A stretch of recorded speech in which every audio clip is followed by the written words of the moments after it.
Good morning. How are we doing? So where do you spend most of your energy? I'm going to go through the control circle that we talk about a lot, and I want you to actually score yourself a real powerful task to do, and it's actually something that's going in our brand new Kickstart book, which we are shortly putting together, which is exciting, which people use when they come into our Kickstart to keep track and ongoing from this as well. So it's everyone to keep using the principles, the tactics, the strategies that we have to help you be accountable to us. It's something that we're really big on and excited to share with everyone, actually. So anyway,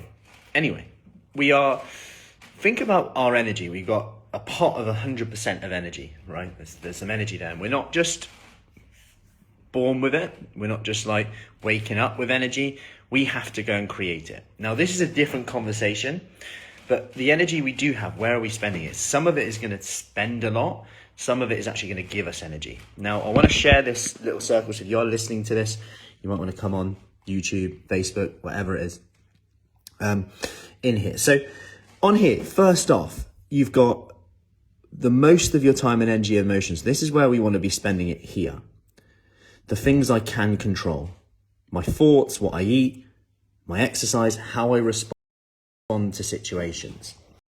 Now, we can't control what actually happens, but we can control our response. And I'll give you a few things here. So if we go on to the influence part of the circle, as I'll show you here, now we can influence the scales with what we do, what we eat, our exercise, all of these things. We can influence our waist measurements with what we can do, influence friends, family, and things like that. But we can't control them. But we can control exactly what we do about it. Okay, and there's a massive difference here. And that's why we say 70% of your energy here, 20% of your energy here. Now, I'll give you an example. Let's say I step on the scales and I'm up 2 pounds today. Yeah, I've controlled everything I could yesterday. The difference here is we're trying to control something that we can only influence. So then we can go into this mode of, sod it, I might as well just, no point controlling what I can. I might as well just eat the cake anyway, because I'll be the same weight anyway. That's what we tell ourselves, because that's what we've always done. So if we've always stepped on the scales and not got the results we've wanted, and then just thought, I'm just going to eat all of that, I'm just going to sod it, not do anything, that's what we've always done, so that's what we always get, and that's what we always think. What if we're just one day away? And I want you to also talk about this in regards to sleep. You know, people can get real stressed about, I'm not sleeping that much, I don't sleep as much as I'd want to sleep.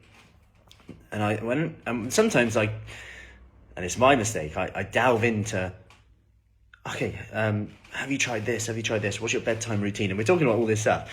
Sometimes I need to step back and actually go, how much sleep do you get? And then I go to sleep, now wake up, and then it takes about 20 minutes to get back to sleep. And I work out how many hours they're like, says probably about 6.5, 7 hours. I'm like, okay, do you feel tired? Well, a little bit, not massively. And actually, it's our thoughts about the thing rather than the thing itself. Not always, but I'm talking about this situation because it's we did a Q&A last night, and all about brain health, cognitive function, Alzheimer's, the role of nutrition, also carbohydrates and exercise. And there's so many errors in some of the research that if you're aware of, you can critically understand them. And I know that's a bit of a boring part, but it's really important to understand when you hear stuff and it gets confusing and it gets like, oh, should I be doing this? Should I be doing this? When you look at the research about sleep and the 8 hours thing, a lot of it is actually based on 8 hours in bed, not 8 hours asleep. And when people hear that, they often go, and I'm talking about control and influence here, they often go, oh, that makes me feel better. And my point here is it's often our thoughts about the thing. Oh my God, I haven't got 8 hours sleep. That means I must be tired. And there's also a lot of genetics coming into this in terms of some people just need more sleep than others. And not that you can try that one. Sorry guys, I'm going to be late today. Genetics, need sleep. Not that one. So it's our thoughts about the thing rather than the thing itself. Now you go on to the final part of this is things I cannot influence or control.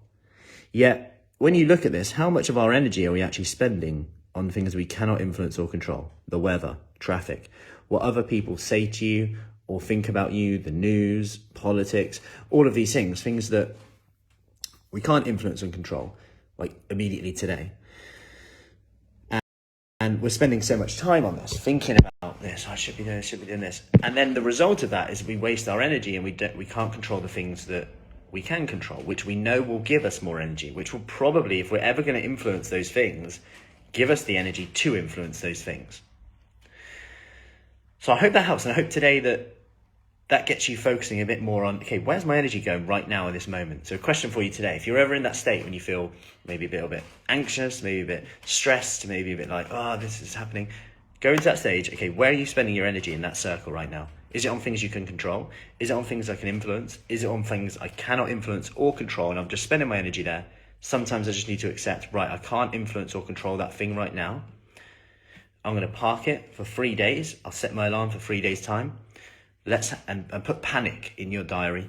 And when that comes off, it will say panic. And see if you remember what it is, number one. Number two, in the meantime, go to something you can control right now. What can I control right now? What can I do right now? Anyway, morning, Jessica. Hope that helps. Any questions on that, do let me know, and have a lovely weekend. Take care.